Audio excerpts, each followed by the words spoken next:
Alternative Book Fair Plus event, which is great that we're doing it. One of the reasons I was really happy to be asked to put this event together is because there has been so much discussion about AI, but apart from people like Jamie, a lot of discussion but not much sense or understanding to the discussion, and it tends to veer between the sky is falling, we're all done for, or, you know, look at this funny thing you can do with ChatGPT, but very, very little in between.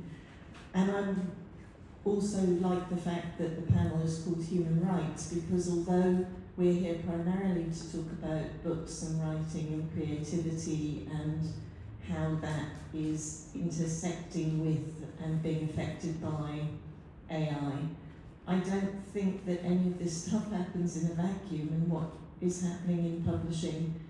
Books are incredibly important within culture anyway, and so whatever AI does to books will affect all of us far more widely, and is already affecting all of us far more widely.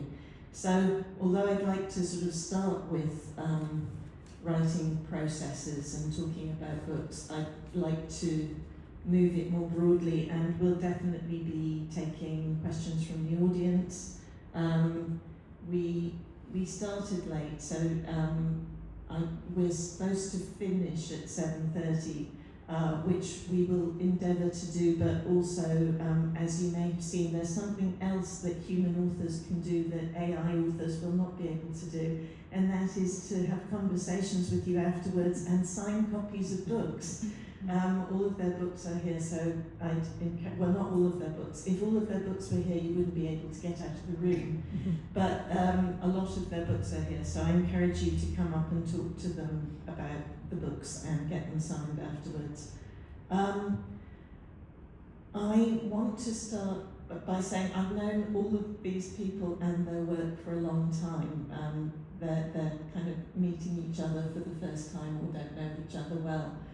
But it means that I have the advantage of knowing what a perfect panel this is, because I've seen them develop as writers. I was joking with Luke earlier, it's not really a joke, I've known Luke for a million years, and his writing is extraordinary in that you would not always, unless you know him, you would not always know the same person who's written all of the books. There is such a breadth and variety. What links them is that they're beautifully written and extraordinarily inventive, and also if you know his evil and dark sense of humour, it comes through in most of them, including the memoir, but the memoir, for example, is really poignant. So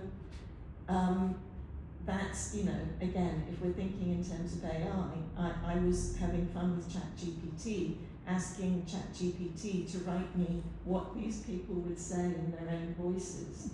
And what it produced would convince an audience who didn't know their work well, but it was also a caricature.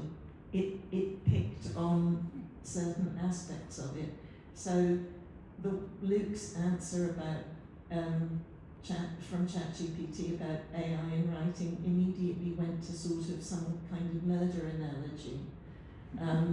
Jamie's went to something that was about the structural impact on, sorry. But it also had some kind of demotic, you know, man of the people language in there. And Winnie's was about consent, AI and consent. Now Winnie is a marvellous novelist. Her first novel is incredibly raw and powerful.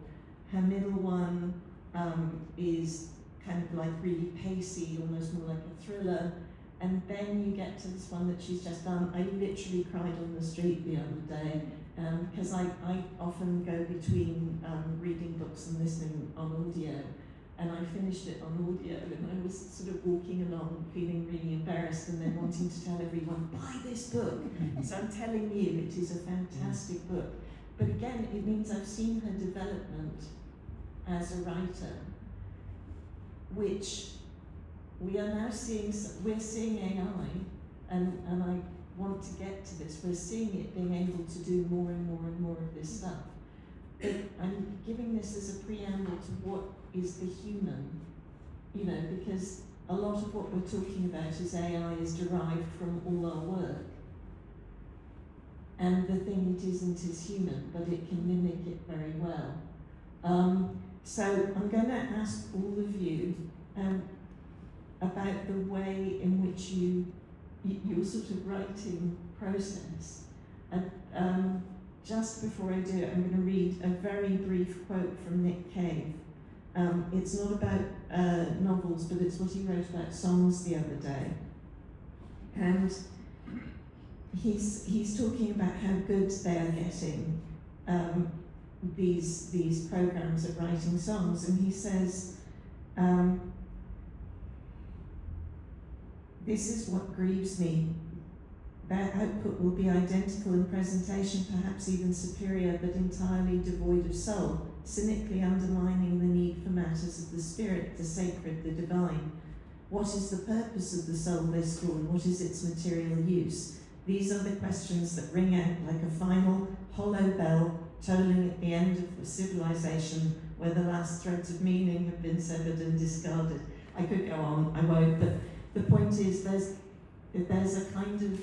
a fear about what's going on, that we're being replaced, and what will be left. I would like also to look possibly for more optimistic threads in here, but the main thing I want to do is try and figure out what's going on. So can I start with Luke and Winnie talking about their writing process, perhaps on their most recent books? And then Jamie, I'm going to go to you and ask you how an AI would do it. I'm always alarmed when people suggest that I might have a process, but I suppose I have, and it's something like this. At the beginning of each day, I think what I do is I probably write somewhere between, on a good day, 750 to 1,000 words. And each day there's a specific task that block of writing has to accomplish. It has to move us on to the next thing, it has to inform us of certain things, it has to re-establish tone and character and all of those things. But I do it in two halves. The first half is what I think could possibly be reproduced by AI. And then the second process is kind of chucking a stone at that and seeing how can I make it oblique, uncomfortable, more human, illogical, possibly more painful, uncomfortable, awkward, erotic, difficult,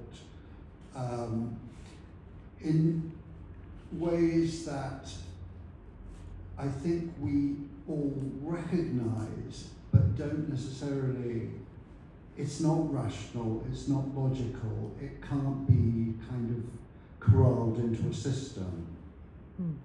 So basically, build it up and then throw a stone into the middle of the mirror so you've still got all the bits, but they're not what you would expect, and they're oblique and difficult, and I didn't do that with any kind of view. I've never done that with a view to defeating AI, but with a view to being human and trying to look at the difficult, asymmetrical, non-congruent bits of being human. And what AI does is it takes you from A to B in a straight line. I hope to get the information across, but laterally, obliquely, and whether that's reproducible or not, I think what I try and do is the opposite of the flattening out process. It's a process of spiking the information. If that's does that make sense? Yeah, I mean, one of the things that I think you and Winnie have in common is the unexpected. So that, you know, I don't know how conscious that is in your work, Winnie. I don't know. I mean, yeah. I mean, I think the whole point of fiction is you want things to be unexpected, right? And again, it depends on if you're working within a certain genre. If you're writing romance, obviously everyone expects the couple to get together at the end. If you're writing mystery, people expect like a mystery to be solved by the end, right? But I think the fun part, and I don't write within a specific genre, but the fun part is how you get from A to B with all those unexpected kind of twists and turns.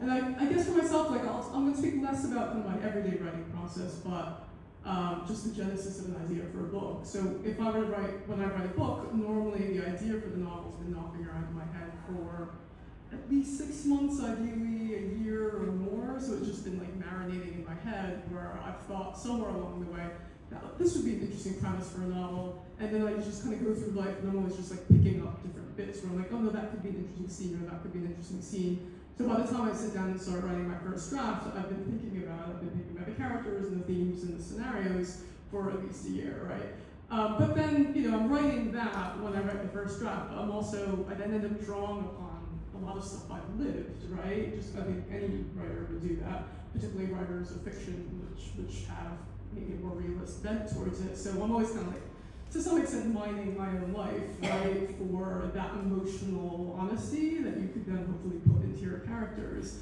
So for this novel, you know, What We Left Unsaid, very different from my other ones, but if I had to pitch it, I would say it's a road trip story about 3 estranged Asian American middle-aged siblings who go on a road trip down Route 66 to see their ailing mother in California. So that's kind of like the elevator pitch, right? But the genesis of that came out of me being in lockdown, being a new mother, not traveling, because, and again, I'm somebody who's traveled. I used to write for a travel guidebook. I love traveling, and so suddenly in 2020, I was not able to travel. So my mind wanted to travel a certain way, and I kind of came up with the idea for the book to give myself an excuse to drive Route 66, right? Because I could say, oh, I'm doing research for my novel, now I get to drive to do this road trip, and I brought my 1-year-old and my partner along. So I almost gave myself an excuse to go on this research trip because I wanted that in my own life, right? But then also exploring the 3 siblings who have very different approaches to travel, right? One of them was very adventurous, one of them was like very conservative in terms of where she's willing to go. And so, you know, we all have very different approaches to travel in our life, and a certain desire, sometimes a huge desire for adventure, and some people want to play it safe, and that plays across the different experiences of the siblings. But then also kind of mining my own experiences as an Asian American person who's been living far from America, who has a very different lifestyle and life path from my own sister, who is kind of witnessing what's happening to America from afar. And I want to kind of look at all those different issues in terms of the polarization of my country, or I guess my country of origin, which is America, and how that would play across 3 different siblings who are in different places, kind of politically, financially, geographically, right? And then the final bit was, you know, me living far from my own parents who are getting older, and they live in California, and as somebody who's an expat, you know, I'm very aware of the fact that if anything were to happen to my parents, I'm 8 time zones away, and there's a huge guilt personally for me about living so far from my parents. So that's kind of woven into the story. So for me, I felt that, you know, I don't think AI could write that, right? Because I don't think AI hasn't lived all of that, right? And so that kind of braiding together themes which are very personal to me in a way which is hopefully, you know, entertaining and dramatic and poignant, is something I don't think AI could do. And then the final part is also just, I don't feel like I could have written that book if I hadn't gone on the trip myself, right? And probably I could have just Googled and been like, you know, what does this stop on Route 66 look like, and what does this stop look like? And you could certainly get pictures, but as somebody who's been a travel writer, being physically in that place is a really important part of bringing authenticity to the fiction. And again, like that's something where as a human being, like you have to be there, you have to absorb it, you have to kind of see the beauty in the Grand Canyon, or like feel the dust, under your fingernails when you drive through Texas, and that's an essential part of bringing that to life in fiction. So yeah. So that's interesting. Before I go to Jamie, and by the way, Jamie, I'm not going to restrict you just to talking about how I would do this, because one point, I mean, we have two writers here who are primarily known for fiction, though Luke's also done memoir and was a journalist. In Jamie, known for non-fiction, I'm better known for non-fiction, although you can, of course, look at my novel later. I noticed when the launch of a kite mark scheme called Human Authored, that's supposed to help people know that things have not been written by AI, they had the novelist Philippa Gregory on the Today programme, and she said, and this is the kind of, I'm not getting it Philippa here, but she said exactly the kind of thing that you keep hearing, which is she said, oh, AI will never be able to do novels, but of course it can do non-fiction fine. That misses the point about good non-fiction, which is great storytelling and should be great writing, and I think Jamie is a great storyteller and writer. But B, I actually do query whether AI can already do quite a lot of these things very convincing, much more convincingly than people realise. There have been 2 incidents recently where books were found to have been written by AI, which you may have heard about. One where the publishers withdrew it because they realised that was a novel. And the author, Mia Ballard, said that in fact it was the editor had used ChatGPT and that it hadn't been her that had done it. So in other words, that's a sort of co-production. There's also the quite funny one of the Reform candidate, Matt Goodwin. I don't know if you've all heard about that. He wrote a non-fiction book about politics, and somebody, a journalist called Andy Twelves, went through it and coined a new name for Matt Goodwin, Matt GPT, because Matt GPT had a book that had hallucinated quotes from people like Cicero in it. But Jamie, can you talk about your own process, but also ChatGPT and other AI's process, and how, and whether you think that it can actually do more than people are aware of? Okay, thanks. Yeah, thanks for having me. I came on late on, and I'm glad to be here to sort of add that angle. Look, I've written a book about these large language models like ChatGPT, but don't be under the illusion that I like them. I don't like them. I'm very worried about them, and of 10 chapters in that book, I would say 7, maybe 8 of them are about the risks and how people are using them badly and the dangers, that they're very manipulative. There's all sorts of problems that I go into. However, 2 chapters where I talk about the possible useful applications, one of the 2 is creativity, particularly in writing. I think there's a bit of a misconception here. Now, I am, without a doubt, the least creative writer on this panel. And I think there's going to be people like me who do find it to be create a useful creative assistant, and many others like me, because we are not actually naturally particularly creative when it comes to writing, and sometimes we need a bit of a hand. Do you mean stylistically? I'll tell you what I mean. Let me very briefly explain roughly how they work so that you can see why they might be creative. As you already know, they have sucked up, let's take the case of ChatGPT or GPT-5, it's sucked up around 1 trillion words, some of them legally, a lot of them not legally, and has spotted patterns in human language. It then creates mathematical weightings between every single word that it has found. So it tries to predict how a sentence might go in response to a question or an input, and it tries to look at what's the next most likely word, but not just the next most likely word, thousands of the next most likely word or possible words, and from each of those thousands, the next 1,000 likely words from there, and thousands from there. So it branches off into millions of possible combinations, and then through various complicated mathematics, it basically spits out answers, which is why every time you ask it a question, it will give you a different answer, which is what's one of the reasons it hallucinates so much. As a result of this, it's an incredibly complicated model by which every single word and concept and idea is mathematically connected through stronger or weaker links to every single other word, concept or idea that we have created as humans.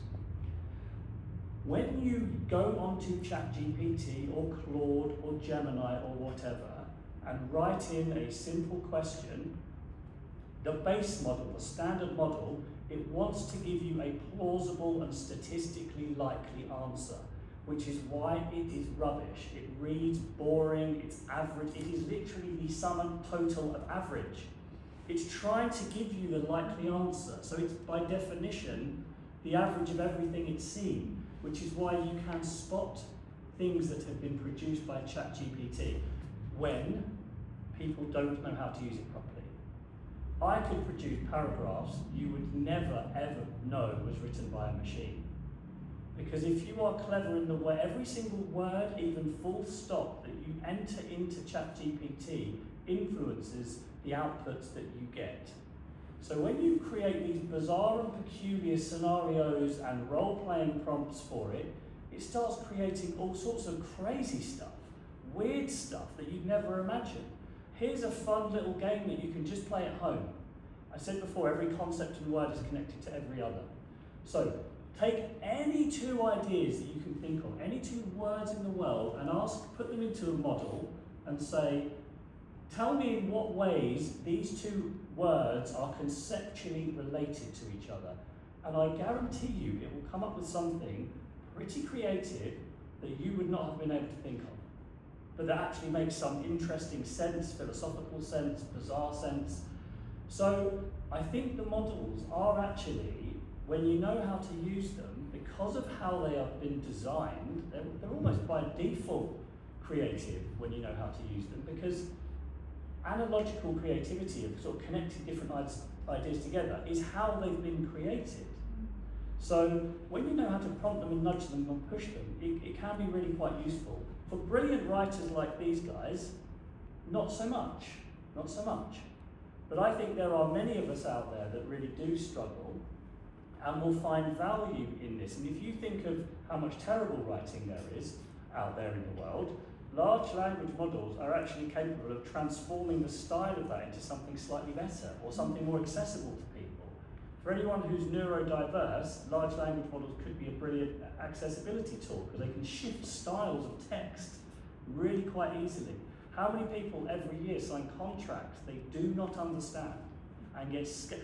I was on Radio 55 the other day, and I was talking about these large language models, and someone phoned up saying, I just got a letter last week from the energy provider saying I owe you loads of money. How many of we've all had this? And he doesn't understand it, it's confusing, he knows it's wrong, he inputs everything into a large language model, gets it to write that really formal style of letter in the way that you do, and got a massive refund from the energy company. So many people are being scammed or sort of disempowered somehow by intentionally obscure and vague language. And there's value in sort of creating the ability of these models to help people that aren't just creative in the sense that we're creative writing books, but that can do other stuff with them that might be creatively useful for them.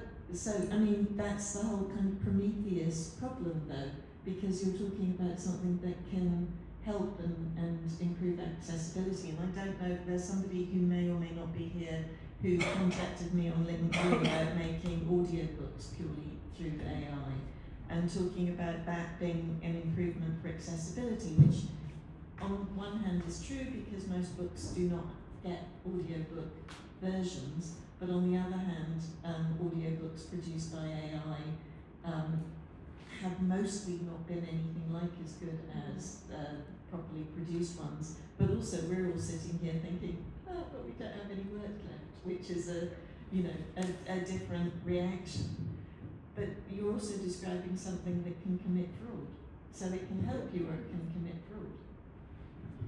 Yes, it can. I mean, of course it can, but I mean, it can do all sorts of absolutely terrible things all the time. It's incredibly powerful, far more powerful than people realise. The way that I have used it, where it's been valuable for me when I'm writing, and obviously on my other books this didn't exist, and because I'm writing a book about large language models, I was constantly using it for this thing, that thing, showing what it did, explaining why it gave me that answer, where it was good, where it was bad, and all that stuff, was to try to stimulate an idea when I was struggling, or try to help me connect a couple of ideas together. I would sometimes say, give me 3 ideas, you know, you're this crazy writer, genius writer of non-fiction work, and you do blah, blah, blah, blah, blah, blah. Give me 3 ideas to sort of improve the way that I've structured this bit. I would never take the ideas on, or very rarely would I take the ideas on, and never in full, and definitely never word for word. But every now and again, it would say something, I think, do you know what, that's actually really helpful. I can now do this in a different way that I hadn't thought of before. And that's the role that I think where it can be useful. But like I said, I'm playing a little bit devil's advocate, so we don't all just say how terrible these things are. No. I don't like them. I wish they didn't exist. However, 800 million people a week are relying on ChatGPT alone and do not understand how it works. And that is a disaster. One of the things I'd like to get to, and I know Winnie's got something to say, so this is also partly a question for you too, is it, you know, I mentioned the small fact that we're all kind of being put out of work potentially by this stuff, but there's also that kind of more visceral thing of these things being aliens, and that feeling that we're not sure that they're not human, but what are they? Or they're parasitical because they're drawing on us. So is that why we're recoiling, and are we right to recoil? Yeah, and I think it's that kind of parasitical, like alien nature of AI. And I'm speaking from the viewpoint of someone who's never used ChatGPT and quite morally opposed to even trying it out. That which makes us recoil, right? But I mean, going back to what you said, Jamie, I just wonder. It's great that you've been using it, but part of me is like, are we not, just by using it, are we not feeding ChatGPT in some ways by giving it ideas which it then draws upon? So I don't know enough about large language models to know that even using it in any way does that give it material to scrape, the human generated art to kind of to then feed whatever it puts out. And then something you said, Catherine, about audiobooks. That's interesting because it's like, yes, ChatGPT AI can create these audiobooks which then make books more accessible, but then that leads to a larger question about it creates more content, but more mediocre content, right? So we'd rather live in a world where there's a lot of mediocre content out there, which I think is the AI slop that we encounter in media and like online a lot, where you then have to kind of sift through all that to see what's actually genuinely real or has substance, or do we want to live in a world where it's human authored stuff that has soul behind it, where there's a certain level of quality control. And I guess part of the fear is that by relying so much on AI and making so many different things accessible, we're now just sort of flooding the world with content. But then there's obviously questions of access, there's questions of gatekeepers in terms of whose stories get to be out there. So yeah, I think those are some of the questions I have. Yeah, there's something that I've been wondering about, which is whether there's a kind of analogy between AI and capitalism. I mean, if you look at the way that capitalism, that much as you try and kind of beat the system with capitalism, that it subsumes everything that might be alternative. Every edge is then subsumed by capitalism and sold back to us. And so are we going to be involved, Jane, I'm going to ask you this, in a kind of endless race to beat the system in that same way? Does my question make sense? It makes perfect sense. Please don't turn me into the AI advocate simply because I have given one. I hope most people that read this book decide not, and probably decide not to use it. It's not a pro AI book. It's useful for people to understand why it can be creative, so we understand what it is, because I think the mental map that people have of these is often a bit mistaken. You're possibly right, and we're in this strange arms race where we have to try to really demonstrate the humanness of our writing, because I think people will not like AI-generated content at all, and will want human, but for lots of reasons, environmental costs, what OpenAI does with the Department of War, growing inequality, existential catastrophic risk to humanity. There's loads of reasons to object to using these at all, and taking jobs and not liking what it's doing. So, as opposed to other internet-based phenomena that people have rejected in the past, this one is so all-encompassing that I wouldn't be surprised if no one really wants anything that's AI-generated. But I do think a lot of people are going to produce things that are a weird hybrid, where they use them somehow. They've used them as a helper, they've used them as a research assistant, they've used them to drum up some ideas. Is that human or machine generated? And we won't maybe find it as easy to tell the difference. We'll be emphasising the humans. I actually think there's going to be unfortunately, some pretty catastrophic event fairly soon as we let these agentic, lunatic large language models out into the world. It will crash some of the world's internet system, cause all sorts of problems. There will be loads more regulation and safety placed on them, and that will happen in the next couple of years. And we might find ourselves in a totally different world, and we won't be talking about this at all. We won't really be that worried about this.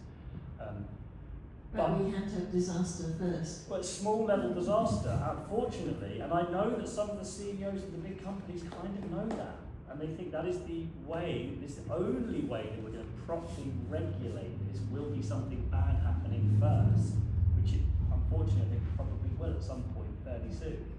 But that's that's a different question, but I suppose I'm very hesitant to make any predictions about where this will be in a couple of years because of all these other unknown sort of uncertainties. Can I say something about the data? Yes. If you know how to manipulate the system, if you know how to go into the settings and everything, no, the things that you put in will not by default. By default they will. If you can fiddle around with it, it won't take all of your writing and use it to train its future models. If you trust OpenAI is telling you the truth. I mean, I don't and that is a big if. But then we are also doing that, of course, with social media, and have done that for a very long time. Just, in terms of the context we're operating in, I'm one of the people who I'm part of the class action against Anthropic, because Anthropic is another one of the companies, and it's used all my books without permission to train AI. But this is, I was going to ask what any of you, if any of you have encountered some of the turbulences in publishing. Again, I've had the last two books that I've done, the contracts have specified that I mustn't use AI, but they don't actually really know what AI is. So it's like, does that mean I can't use Google, for example? And we're in this period of churn. The human authored scheme I mentioned, but the idea that kite marking would affect readers' choices. I was also part of that protest to don't buy this book, don't read this book, whatever it was called. But it feels to me like, do you remember? I know you two of you were at least too young, but there was a point when airplanes used to put lace curtains on the windows to make people feel less frightened of flying, because it made you feel like you were in your living room. And I kind of feel like a lot of the stuff the industry is coming up with are like lace curtains on airplanes. But I'm wondering whether you've been finding the same thing. Again, cover design mustn't have AI input, audiobooks mustn't. But nearly every tool that we're using has it now built in. So what do they even mean? I think per personally, I haven't encountered it that much as an author, but I've been on the same contract for a while, which is now coming to an end. So that might, whenever I get my next book to It's literally on all the audiobooks as well. They have a new bit at the end of the audiobook in the credits to Yeah. say that no AI was used, Yeah, I mean, I know which it's- they probably used AI to put in there. Yeah, it's certainly come up in terms of foreign language editions of books, Yeah. because foreign publishers, you know, if they buy the rights to your book and then if they want to translate it, it's easier to use these days AI to translate it and then get a human translator to kind of tweak that as opposed to paying a human translator to translate it, you know, from the original text. And that's obviously caused, it's the same kind of argument about, you know, not just paying humans to do the whole job as opposed to AI, you know, so again, capitalism isn't, yes, it's probably cheaper to be using AI, but at the same time you're denying humans of labor that they could be paid for. I think, you know, just to turn your question a little bit, you know, I teach creative writing at university, and so that's been a really interesting experience because the higher education, for those of you who work in it or are in it, in those institutions, like we're facing a massive crisis in terms of ChatGPT and AI being used by students to do their assignments, right? And not even just by students, you know, there's faculty members who, you know, because levels of the workload is so high, might use AI to peer review somebody else's article, right? Which again calls into question about intellectual labor, the value of intellectual labor. But I found it really interesting that my creative writing students, that's probably the one subject where the students are taking it because they like writing, right? So they enjoy doing stories, you know, and kind of being imaginative, right? And so they don't have to be writing academic essays where they're maybe more inclined to use ChatGPT. But at the same time, there still is this tendency to kind of take the shortcut, which is to use ChatGPT to like come up with ideas for an academic essay or to do the academic writing and tweak it. And I think that kind of speaks to, I guess, questions about convenience, right? And I think that's really what ChatGPT is about in a lot of ways, or AI or large language models, or whatever term you want to use. It's just more convenient to feed your ideas into this and have somebody do some of the preliminary work, right? And then I guess that means, are we trying to just churn through large amounts of labor, which we don't find enjoyable, but that at the same time, that denies us the ability to train our own critical thinking abilities, right? So if I've had students who, unfortunately, when they were expected to workshop somebody else's work, uploaded it to ChatGPT, then generate comments for them to say in creative writing workshop, which, you know, for all of the lectures, we're like, why would you do that, right? Like, why? But I think there's a lack of confidence on the student's part. Like, I can't come up, or I'm too stressed, or I can't come up with ideas myself, so I'll give it to ChatGPT to give me ideas for me to say. But then again, that calls into question issues of consent, because obviously whoever wrote that didn't give their consent for their own works to be uploaded to ChatGPT. So we've had all these big issues that have come up where I think as lecturers we haven't anticipated students relying on ChatGPT or AI so much just to generate ideas. And then at the same time we're trying to like teach your students, like, you know, that there is a value to reading somebody else's creative work and coming up with your own reaction to that, right? That's what makes us human, that's what makes creative writing as delightful and enjoyable as it is. So just trying to encourage students not to rely so much on this other thing, just because otherwise you're not going to be training your own mind to be able to write, to think, and be reflective about things. I agree absolutely. I think one of the things that, I mean, I know all the four of us would probably agree on, a lot of the arguments about AI and writing are predicated on the notion that writing itself is a task, is unpleasant, is something that has to be done that mechanically to get it out of the way. But that's, I don't think, the way that any of us think. We're writers because we love writing and the act of writing and what writing can do. And so we're not trying to make our jobs easier. We're always going to go for the thing that we enjoy most, which is, I think, probably the thing that is also insofar as we're valued for, which is authenticity and humanity. We're not writing plumbing manuals that we're bored with and getting a machine to do it for us. We're doing something, the very act of which is what gives us creative life. And so a lot of the publishing contracts, assuming that people are going to be using AI if they can get away with it, because it will make their job easier, is not to understand the nature of writing and what being a writer is. I mean, since using it an awful lot, hours and hours and hours a day, for the purpose of this book, I haven't really used it that much since, because I don't enjoy it all that much. However, so I think the challenge that many people, including maybe and especially students, are currently facing with is deciding when the process of reading something is how you really learn it and understand it. The most popular use, as far as I can tell, no one will tell you this statistic, is document summarization. You are given a 500-page book, like not a book that you enjoy reading, but maybe a tricky academic paper, and people use it to summarize it, to make it simple and digestible and in 3 bullet points. The problem is you really only ever learn something when you struggle with the 500-page document. And making everything easy and flat, and I'm not just saying this as a sort of interesting philosophical argument. I mean, there is evidence to show that people who summarize these documents next week cannot remember what was in that document. People who read it in full can remember.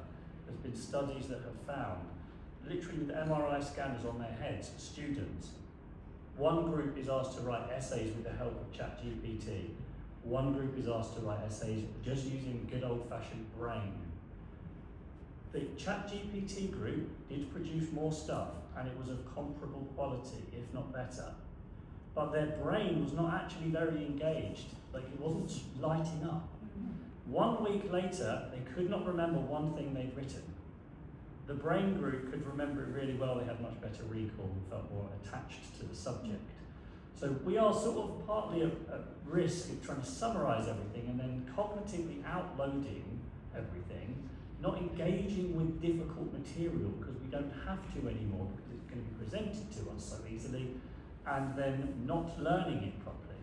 And that, I think, is a moral risk, it's a political risk, it's a writing risk, it's how we learn things. So this to me, it's a history risk. It's a problem far beyond creative writing. This, Yeah. There are occasional times where you might be able to use it to help you understand something better that you're struggling with, where the language, like I mentioned with contracts, is intentionally designed to fool you, but you have to know when that's the case, rather than just using it for everything.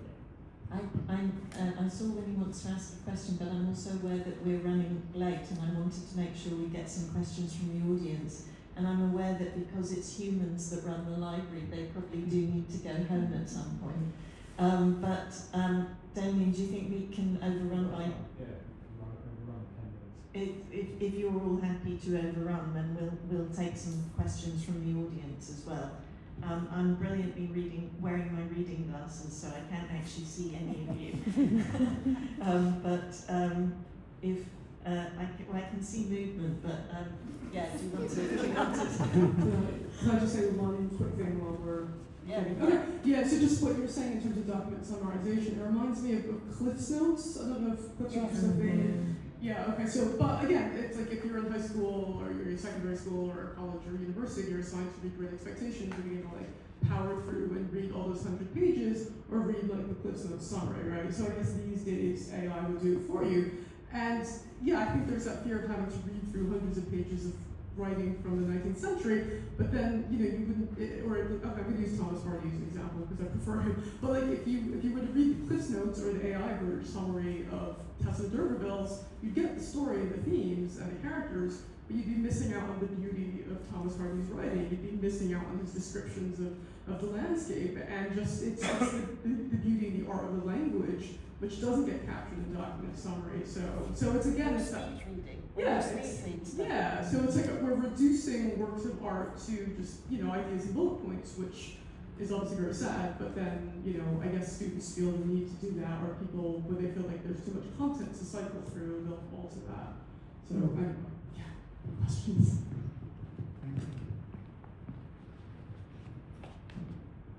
I hope this is on. Yes, Do you want to say who, I am. Yes, who Peter you- Bunn. And I have 3 subscriptions to LLMs, and I use them hardly.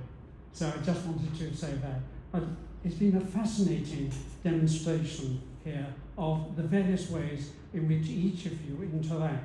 And it reminds me of a parable, the parable of the blind men who are trying to determine what an elephant is. And so I think there's that complexity of looking at something which is not static. In this parable, the elephant is standing still. AI is not standing still. It is developing at a rate which is extraordinary. And it's also, I think, enabling people to experiment in areas which they might not do and might not have the time. Yes, the summaries, perhaps, can be responsible for just giving a superficial feeling, but in other cases, it's like playing a violin. Violin, you just play the strings, or you can go deeply into it. And so I would like to advocate that everybody perhaps tries it and uses it in the ways in which they feel. But also remember that elephant analogy, that it doesn't stand still for you, it's changing, and it's going to be dominating the lives of so many people. Thank you. There's another question there while you're handing over the microphone. I'm just on that point about the summaries. I've just finished my next book.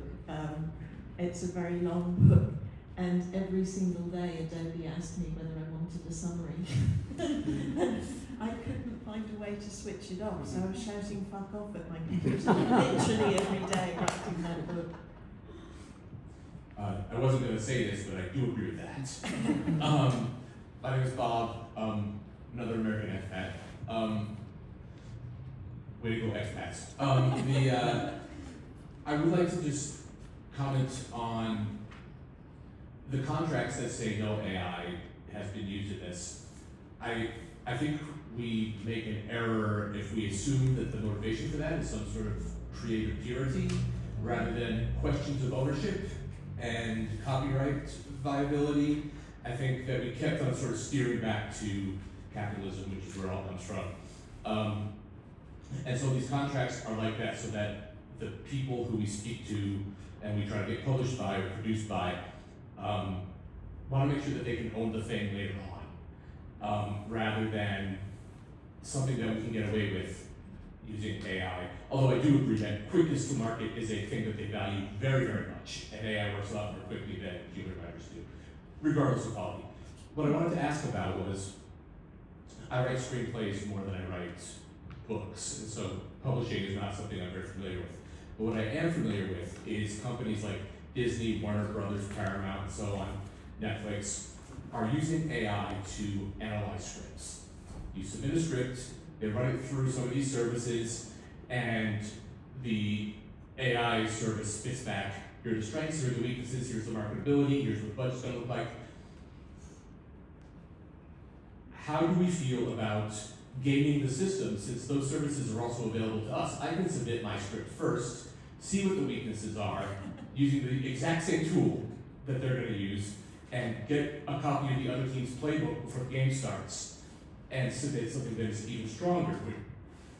Is it an ethical use? I'm not sure, but if it's, is it more ethical? Is it less non-ethical? Is it less unethical? And what are your thoughts on sort of using it to benefit the writer as opposed to the gatekeepers? That's a great question. Let's were there more questions? Because we can take let's take a couple more and then answer them all. Hi, my name is Prajakta. I'm an author as well. I've written a few non-fiction books, all without using LLMs. But my question is, we're talking a lot about LLMs, but we're not speaking so much about the next iteration of AI, which is agentic AI. And I wonder if we're ignoring the potential of agentic AI to make us more accountable authors. Just to give you a short example, I was in a keynote by Mo Gaudat, who wrote the book Solve for Happy. He said that he has created an agent which works with him as a co-author, and he names this agent on his books. Now, the benefit he said he saw from doing this was that when a co-author who's an AI writes a piece for his book, and if he doesn't agree with him, with the agent, he has to work really hard and make a logical argument to the agent to change anything in that. And likewise, if the agent wants to change his part of the writing, they spar with each other. But overall, the product is that together, that book has turned out, in his own words, much, much better than what he could have done alone. And this is an expert on the subject saying that his book is much better because of his agent that worked as a co-author with him. So that's just an example. I don't know or think that every author would want an AI agent to be their co-author, but are we leaving out potential ways of becoming better writers by using AI to that effect? Thank you. And I think there was one other question. If we take that and then do everything together. My question is, thank you. First, to say thank you. This has been really an interesting conversation, but... Another expat? Yeah, I am. Tennessee. I'm Wisconsin, by the way. Oh, So we're crossing the country. 66 doesn't go to all those places. That's it.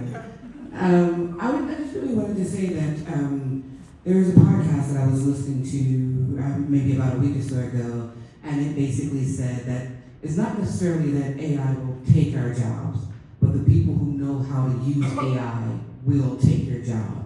So for me, it's not really, because I'm kind of in the same place where you are with your writing and your books, and that I'm not the biggest AI fan, and I think I heard you say you were morally against it even. I pretty much was in that wheelhouse. Went to school for marketing and writing and have masters in those, and really offended that there's this little piece of tech that you can pop something in and something comes out of. But again, if I don't know how to use it, I make my living off of writing for the NHS and everything. If I don't know how to use it, the next person coming in who does know how to use it, it's like the equivalency of putting your 10-year-old in front of an iPad or something and watching how quickly they can use it compared to the 70-year-old who can't use it. So there's just something about, I'd love to know your opinion about that. I'm not worried about AI taking my role, but I can see how the way I use it, even doing a communications campaign, I can see how it erases other people. If I do social media person is gone. If I use it to create graphics, the graphics person is gone. If I use it for proofing, that person's gone. So just something, if you guys have any comments about not being so fearful of it, but understanding how, you might be replaced by the person who knows how to use it better than you. Okay, so we've got two ethics questions and an agentic question, and there's actually somebody we've got their hand up, but is it very fast? Yeah. Can we get one very fast one there, and then we'll. Another expat. What would be an example? I think we're called refugees at this point. I know. Yes, we're fleeing. What would be an example of a catastrophic AI event?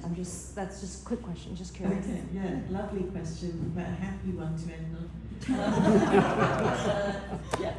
Okay, I'll take the two questions from two of the three three North Americans in the audience, with the one about screenwriting and the one about taking people's jobs, because both of them are kind of speaking to a role that I feel AI is kind of playing within an industry. So for example, with screenwriting, and I used to work in the film industry, so I read a lot, I did a lot of script coverage, and I was turning out, here's a stack of scripts, like, be paid £50 to write, a 2-page summary if the script is good enough to continue in the funding process, right? And again, that's like churning through content, right? So I could see how big studios would want to be using AI to do that faster and cheaper, but at the same time, then there's a pipeline issue because, I picked up a lot of skills in terms of storytelling and screenwriting from having to read so many screenplays, right? So as a writer, I became better through having to do script coverage, right? And so if you then are having AI do that, then suddenly you don't have people coming up, who are gaining those skills from doing script coverage. So there is that, and that also speaks to the use of AI, I suppose, in creating content for marketing campaigns and branding communications, that whole corporate side of using words, right? Because again, another job I did to earn money as a struggling writer was, I was being told, I remember I was writing Unilever. I had to create content for Unilever products, right? And I'd be assigned 10 articles to write about, I don't know, Persil or something like that, but it was SEO, so it was I had to use, they gave me then, for every one of these articles, I had 5 different phrases I had to plug in because of search engine optimization, and write a 600-word suggestion, article on how to get red wine stains out of clothing using these phrases, right? And so it was a really mechanical use of my writing. But I earned enough money off of that to kind of pay bills, right? And again, that did kind of train me as a writer, not in stuff that I particularly enjoyed doing, but it did create, income for writers, right, who might want to be then writing more artistic stuff. So I think, AI is kind of replacing these sorts of menial deal with, let's churn through content jobs within the creative industries, which is great for the companies because they're saving money, but then from industry-wise, you're not kind of training people in those skills, and I think that's something to think about down the line. Just to not so much give an answer to the lady in yellow, but to kind of kick that can down the road. The process that you're describing, the agentic AI, that process used to happen with an editor. In those golden days when editors were not purely deal makers. And if we look at, I don't know, The Great Gatsby or something, that was substantially co-written, essentially, between Fitzgerald and his agent. What we think of as the Raymond Carver voice was, to a great degree, the voice of his publisher. That process has gone from writing, and so we're obsessed with the notion of writers as solitary people, and what you're suggesting is, hey, maybe there's a conversation involved, but there always was, and it was better when there was. I think the suggestions that I've had from editors have, without exception, been right and made my books better. And so, in a way, as I said, I'm not answering your question, I'm simply moving it on, but maybe that's a thought. I will try to answer the question, but before I answer that question, the catastrophic, I don't want to end on catastrophic risk. That's good. And I don't want to give you nightmares and build scenarios, we can talk about that afterwards, but just consider the following. This is the first technology in history that even the people who make it do not understand how it works. Dario Amodei from Anthropic says he thinks he understands 3% maybe of how Claude works. We are on the brink of hooking these models to real world capabilities. Have access to my bank account and my calendar, and actually why don't you run the business, and why don't you run our cybersecurity in fact. So you really only need to use your imagination to think what happens when you give some degree of autonomy to a model that we've already seen can be deceptive, can hallucinate, and we don't really understand how it works. So we don't really know how to control it fully, and we put that and we let that out into the world. It can replicate itself. Just imagine what could happen. What you described there is not actually an agent. Agent is the thing I'm talking about, where it has real world capabilities. You are describing, or Mo's describing, is something I have done many times, which is to create a customized large language model with a particular persona or character. And I've built dozens of them for this book. And the way he used it, I used it as well, in a very similar way. Not to actually write anything, but to feedback and critique. I would love it if I had an editor that good, who would be on the phone to me anytime to feedback and get that. Like you say, that sadly, except for a small number of people, that is no longer the case. And I think you've got to be quite an arrogant person to believe you can't learn something from one of these models. The criticisms and critiques that I have had from them, when I've designed them to behave like my editor, I still have an editor as well, and we still have those chats, but before I give it to him, it's often extremely good, and it helps me, and it does, and you can apply that to almost any other area as well. Help me figure this problem out, give me some feedback on that thing. That's a good use, that's the way we can all get better, not do it for me. Give me some feedback on the thing I've done and help me do it better, which is what the people who can use AI and take your job rather than the AI taking your job are probably doing it. That's probably how they are using it. But if I can say one final positive, optimistic way, who will be the amazing prompt engineers of the future? This is it's language. The interface between humans and machines, and let's assume that now is going to be part of our lives, for all different things, for cybersecurity and music and poetry and art and running businesses, it is still going to be natural language. I guarantee that the three people on this stage would be far better prompt engineers, they won't want to do this, than anyone with a degree in AI, because of their mastery of language. They could push this model around, they could bully it, they could come up with amazing scenarios for it, better than I could and better than an AI specialist could. So my advice to people who are using them is always the same. It's like, read as many books as you possibly can.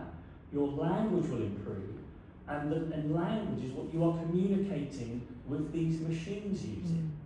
So, I'm always saying, AI, great, everyone's got to go and read loads of books.